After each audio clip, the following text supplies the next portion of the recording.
Hola amigos de las artes marciales mixtas, ya lo habéis visto en la miniatura, lo habéis visto en el título. Estamos con el que probablemente sea el mejor manager del mundo, muchos lo creen, es Kawa. How are you? It's a pleasure for me. Thank you so much, man. It's a pleasure for me to speak to you, man. Nah, it's not. Man. Of course, it is. You cannot lie in my own program. I'm not, man. Listen, I came to Spain now, for a few days, and I'm in love. So everything about Spain, I'm in love with it. Let's go. Oh. So that includes you. You're a part of Spain. Let's go. Oh, thank you. You see? So, we are here with you, and I want to start all the interviews with the question that all the people wants to know. And when you are talking about MMA in Spain, we are talking about Ilia Topuria. How great is that kid? Phenomenal. I'll tell you like this. I've seen a lot of very skilled guys come my way. A lot of really good guys come my way. Very few have it. There's a thing called it that we look for. The it factor. Ilia has the it factor. He talks the talk and he walks the walk.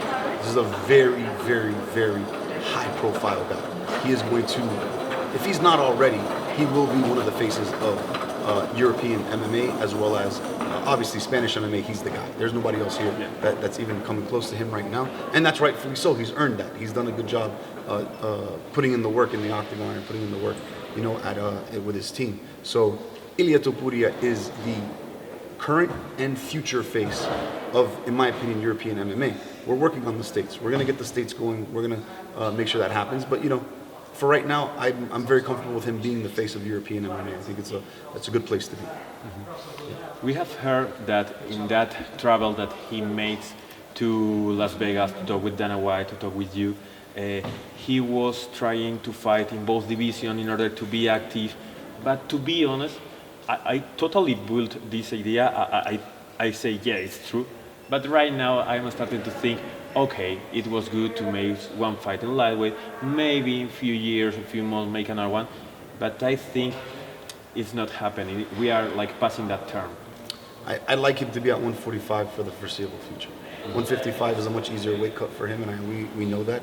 But I'd like him to win that belt at 145 and then come up to 155 and either be double champ or even let go of the 45 and then take the 55 belt. I think he can compete with all the guys at both sides. I think he can actually win on both sides. So I love his competitive spirit because that's the spirit you want in a fighter, and him knowing that he can beat these guys is very, very impressive. He took a nasty shot in his last fight. He came back and he beat that guy, and he's no joke. So this is not like a guy that's just simply like, if you talk to any English fighter, they'll tell you exactly who Jai is. Jai's no joke. He's a phenomenal fighter. So to me, when I looked at that and I see that happening, I say, wow, that kid can compete at 55. That means he's that good. That's how good he is. Yeah. But for example, we have those dates in the schedule of the UFC events. It's London again, Paris. Yeah. Can you imagine Ilia fighting in those places, fighting against lightweights or featherweights or not?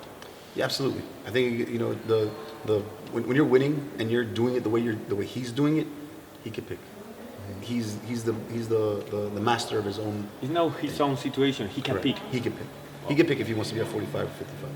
I personally want him at 45. I think at 45, let's run that course. It's harder to start at 55, cut to 45, come back to 55. It's way better to be at 45, take care of 45, then go to 55. We've seen it before. The blueprint is there. So I'd like him to finish doing what he has to do at 45 first, and then we'll do the stuff at 55. If we can't get somebody at 45 because they don't want to fight him and they see it and they know exactly who he is, we may take a fight at 55 just to play and keep him active and make sure he's in a good place. We have two names in our minds. I think for what you are talking to me that we are waiting for the Paddy Pimblett because we are not talking about that fight. I think UFC don't want to do that. Paddy doesn't want to do that. Paddy doesn't want to do that. Let's be real, man. Paddy Pimblett is no disrespect, and I say this, with a lot of respect for every fighter. There's not one fighter that I don't respect in terms of what they do, but Paddy is not on the level of Ilia. This is not a shot at him or not. It's if Paddy fights Ilia, it's going to be bad for Paddy. It's not going to be bad for Ilia.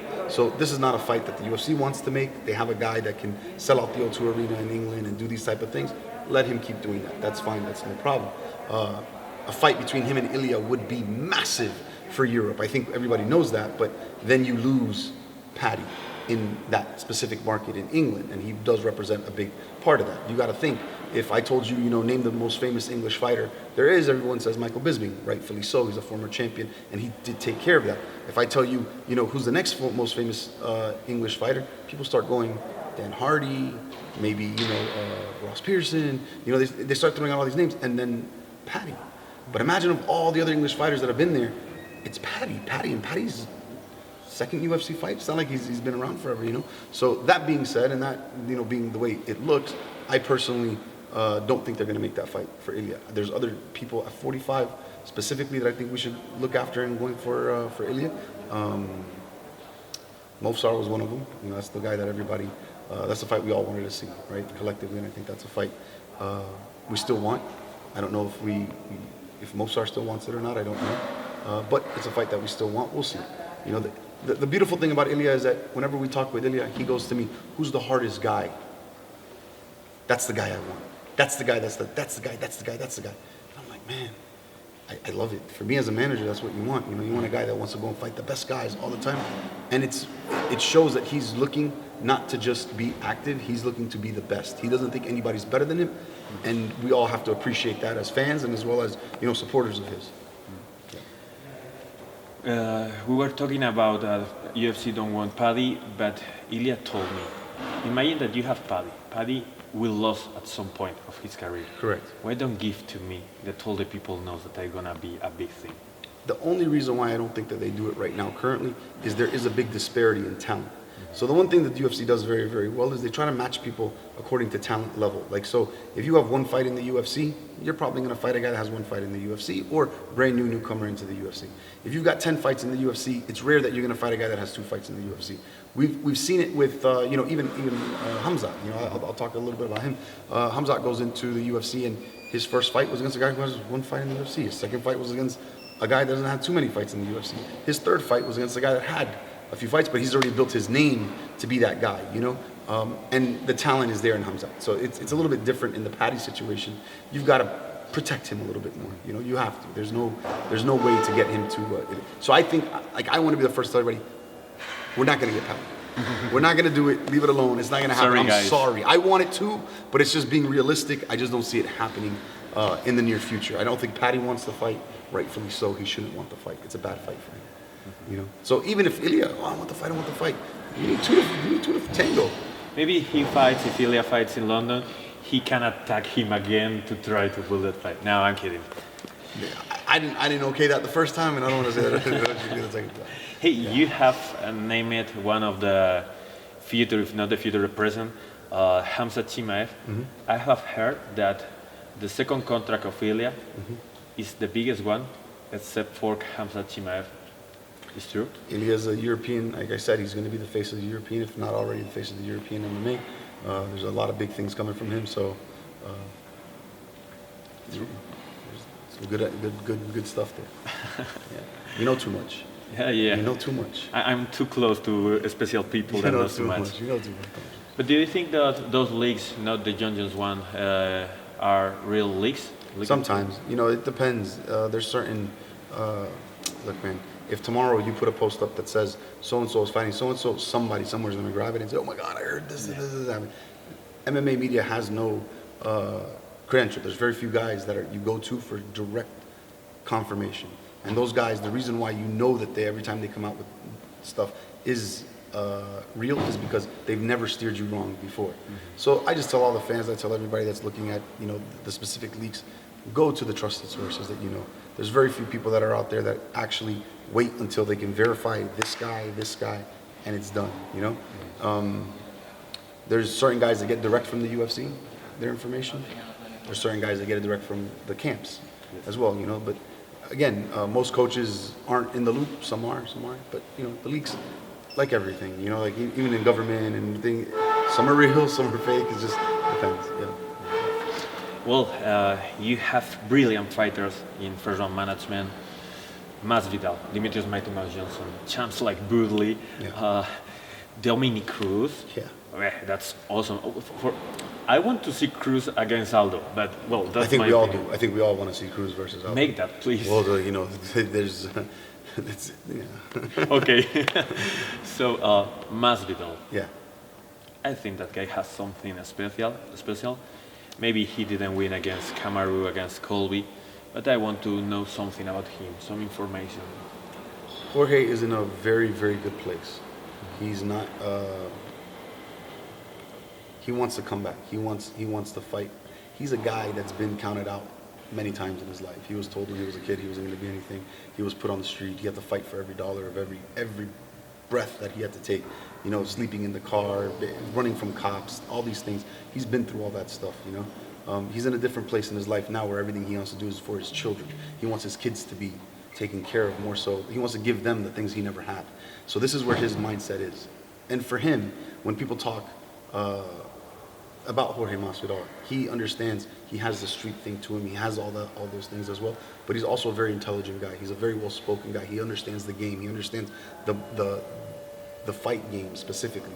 It's what he knows. He's been doing it since he was a kid. Longer than I have, longer than you, longer than 95% of the people that even just started watching MMA yesterday. He's been doing it for a very, very long time. He's a fan of old boxing. He's a fan of their careers, not just the boxing matches, but of their careers, what they went through, those type of things. So Jorge is in a place right now where he is looking at himself as a fighter and saying, where can I be better, even at this age, at this moment in my life? What are the things that I've done in my life in terms of training and going through the protocols of, he knows his weaknesses is the grappling and the wrestling, right? But Damian Maia had him on his back for 3 minutes, couldn't submit the guy. His jiu-jitsu, for not ever having a belt in jiu-jitsu, is phenomenal. Let's be real, you know what I mean? That's the kind of guy he is. He loves the sport like that. But he's going back to the drawing board. He's trying to figure out the different ways, because he's been wrestling for a long time. But when he competes against high-level wrestlers, it seems like there's something off. There's a little something there that's not right, So he wants to fix that, and he has a nice little idea, and we're trying to support him the best we can and get him back to there. So hopefully, September, October would be a good time for him to come back. I think that's what we're looking for. He's got some things he needs to get done beforehand. We're going to try to look forward to that. It will be massive. Yeah. Even if he fights a rock, it will be massive. You want it better than a rock. Yeah, for sure. Yeah. I need to congratulate you because of the work that First Round Management Europe is doing here. He has Ilia Topuria in the top 15. He is doing contracts with Bellator. He is doing contracts in Dana White Contender Series. What do you think about Lucarin's work? I think Lucas has been a phenomenal asset to us here in Europe. He's done a great job. He understands the fighters. He's been around them for so long. He takes care of them probably much better than most people are taken care of naturally, you know what I mean? And he really cares for the fighters. He's a guy that he's been around. He knows he's gone through the ups and downs of the industry, which is very, very important as well. And he's a very, very good part of our team. I got to spend a lot of time with him this last couple week and so a few days even back in Alicante with him. Fantastic guy. He's one of the best guys I know, and looking forward to seeing bigger and better things. He just had Piotr, I can't say his last name, so don't. Nedzela. Just beat the number 5 guy in Bellator, Carvalho, and that's a beast right there. And he just finished pretty much taking care of that guy 3 rounds, and the decision was very good. So Lucas has a very good eye for talent. If he's contacting you, it's because he knows that you're going to be someone special. I need to ask you something. For me, I think it's like a last question because we need to hurry up. But I have a huge problem with weight cutting. I don't understand that. We have other things to solve in MMA. For example, life score. There are people that want it, but as Americans, you completely understand weight cutting because you have in your kids in wrestling and all these things. But for us, it's very difficult to understand how we are doing weight cutting. Yeah. For us, it's not necessary to fight in 80 kilos if you are a lightweight without no coating, with no weight cutting. What are your thoughts on that? What are your thoughts on that? I would say this: weight cutting is a necessary evil. That makes any sense. If you look at the champions that have won the belt and whatnot, most of them never walked around at their weight. There's a very few that do that. The great ones typically cut a lot of weight because it's an advantage. You understand? I would say in Europe it is probably a lot harder to cut weight than it is in the United States, because in the United States they have the weight classes. I'm sorry, the wrestling background most of them do, where they have to cut the weight, and they've been doing it since they were kids. They know exactly what to do, their bodies are prepared for it. In Europe, there's a lot of different methods, and I've been, I've had the privilege to sit around and listen to a lot of them, and some of them make me go, you need to stop doing that right away, because you're going to hurt. You're going to get really, really hurt really fast. I think with the UFC PI, as well as some of the other organizations, even Bellator, they will help you and guide you in ways to cut the weight. There are ways to do it healthy, and there are ways to make sure that you're good. Rule of thumb, I think for the most part, I'm no nutritionist, don't take my, I've just been around the game for a long time, as well as I used to wrestle. Week of the fight, you shouldn't lose any more than 10 to 12 pounds of water. That's really where you should be at, because that's going to give you your biggest bump back up. So you should be already dieting prior to, the fight. 2 weeks out of fight week, you should be probably around, 20 pounds, 17 pounds, 16 pounds, right around there. Come in fight week, right around 10 to 12 over, you're going to cut that in water in the sauna. You'll save your legs, you won't have to hit the treadmill, you'll save your kidneys, you'll save all that stuff. As soon as you jump on, you start drinking your fluids, you get back in there, and then you should be good to go. This has been tested, proven, and it works. I'm not a nutritionist, I've just seen it a bunch of times. But then you have old heads like, Yoel Romero. Yoel Romero is a guy that, when he cuts weight, he trains while he's cut. That's the way he cuts weight naturally. It's what his body is used to. He's been wrestling for so long. He has to do it that way. He doesn't like doing the sauna. He doesn't like doing the bathtubs. He doesn't like doing those things. I'm not against weight cutting. I think weight cutting done right is actually, you're still getting guys that are fighting at the same weight the night of. I'm being real. Like, what's the maximum difference? 4 or 5 pounds? You got a guy who puts on 15 pounds after he rehydrates. And you have another guy that puts on 17 pounds. So you're still fighting at the same weight. You're just, you just got to do it. So you're fighting the same weight. Why are you weight cutting the night before? So some guys. So I'll give you an example. A guy who naturally weighs 190 pounds can make 155 pounds. This guy has a big advantage. He's going to be a bigger guy the night of the fight. So weight cutting provokes big advantage. 1,000%. Why are we doing that?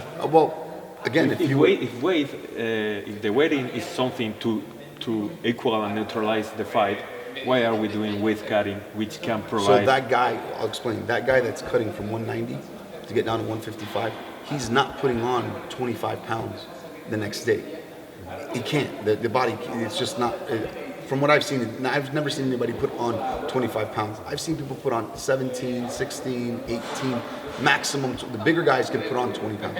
Those are the big jumps. But the most guys can't put on back what their walking weight is.